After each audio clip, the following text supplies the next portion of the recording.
Following portion of Daytime Tri-Cities is sponsored by SFG Medicare. And on today's Medicare Tips with Andrew, we're talking about the biggest changes that you need to know for 2026. Great to have you on the show. Always good to be here. Well, certainly just a couple of weeks left now. Now is the time. And what do we really need to know as we're looking at 2026? So the biggest thing that people need to review or know for 2026 is the drug changes. Even if they think that they're good with the drug plan that they're on right now, they should really take a look. Yes, so we've seen the biggest changes to the drug plans in 2025 with the donut hole going away and different things like that. Well, because the donut hole went away, the insurance companies are paying a lot more, and so they're having to kind of shift some of those costs.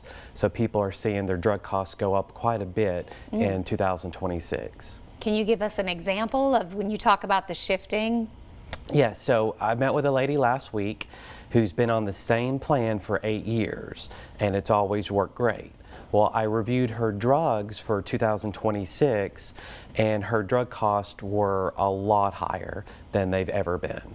And that's because of that shifting that she was able to take a Yeah, look at. with her plan, she's always paid a copay, which is a flat dollar amount. With the changes for next year, she's not paying a copay anymore, she's paying a percent.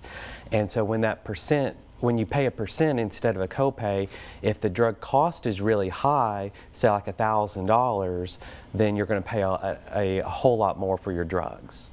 So they really need to look at that particular part of the plan to see how it could affect them. Yes, so there's not any surprises. With her drug cost went from $50 a month to $200 a month for that one drug. Oh, wow. So you really don't want to go to the pharmacy expecting to pay, say, about $50 and then them tell you pay $200.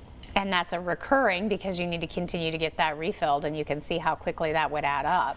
Exactly. So like a doctor copay, if it's going up a little bit, that isn't that big of a deal because you may go to the doctor, every 6 months. Yeah. But with drugs, it's a really big deal because you get those every single month. And so if you're paying $100 more or $200 more for your drugs, that's each month. So that really adds up and puts a bind on people. Oh yeah, especially if you're on a fixed income. What else do people need to know when it comes to 2026? So Medicare just announced the rate increases on actual Medicare. So Medicare Part B is going up from $185 to $202.90 on the monthly cost. The Part B deductible is going up to $283, and the Part A deductible is going up to $1,736. And of course, we've got those numbers right there on the screen so people can kind of take a look at that. Anything else people need to know when it comes to open enrollment? So one thing I've actually been surprised about is I've been meeting with a lot of people, and a lot of people have been asking me, once we finish, how much do I owe you? And so I've always tried to make sure that people know insurance agents don't charge any fees, or there is no cost for using a local insurance agent. So if you're hesitant because you thought it might cost something, you don't need to be, because local insurance agents get paid by the insurance companies, and so we don't charge any fees. So there's really no reason not to sit down with someone and review your changes so you know what's going on. And plenty of time for them to still meet with you. Yeah, we have about 2 weeks left before the December 7th deadline.